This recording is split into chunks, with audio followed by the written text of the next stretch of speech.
తెలుసుకొనుట, దాన్ని ఆచరించుట రెండు వేరు వేరు కాదు అన్నారు. మన కాలి నడక లాంటిది అన్నారు. ఒక కాలు వేసాక ఏం చేస్తాం, ఇంకో కాలు వేస్తాం, మళ్ళీ ఆ కాలు వేసిన తర్వాత మళ్ళీ ఈ కాలు వేస్తాం. అట్లా నడుస్తాం తప్ప ఒకటే కాలు వేసుకున్నట్ట వెళ్ళం కదా. ఒక కాలుతో అలా వెళ్ళు అంటే ఎట్లా ఉంటుంది? కాబట్టి నేను ఓన్లీ తెలుసుకుంటూ ఉంటానండి, నాకు చాలా విషయాలు తెలుసండి, ఏమీ ఉపయోగం లేదు. తెలుసుకోవాల్సిందే లేదండి. నేను నా ఈశ్వరుడిని ఆచరిస్తాను. ఎలా ఆచరిస్తావు? కరెక్ట్ ప్రాసెస్ ఏం తెలుస్తుంది?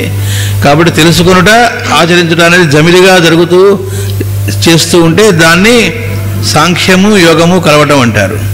ఈ సాంఖ్యము యోగము అనేటువంటిది ఏది ముందు ఏది తర్వాత అనేటువంటిది చేస్తే భగవద్గీతలో 2వ అధ్యాయంలో చెప్పాడు. సాంఖ్య యోగో పృథక్ బాలా ప్రవదంతి న పండిత అన్నాడు. సాంఖ్యము యోగం అనేటువంటిది అంటే జ్ఞానము, దాని యొక్క ఆచరణ, దాన్ని తెలిసినటువంటి దాన్ని ఆచరణలో పెట్టడం. ఈ రెండు ఎక్కడి నుంచి మొదలెట్టాలి అంటే నువ్వు ఎటు నుంచినా మొదలెట్టచ్చు అన్నాడు. మరి మాస్టర్ గారు మంత్రా స్క్రిప్చర్లో ఇక్కడ ఏమి ఇచ్చారంటే it is like 2 ends of a straight line అన్నారు.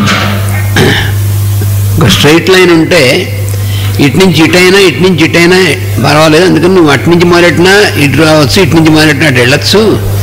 ఈ రెండింటినీ విడదీయడం అనేటువంటిది అనుకున్నటువంటి వాడు ఏమీ తెలియనటువంటి వాడు అని భగవద్గీతలో చెప్పాడు.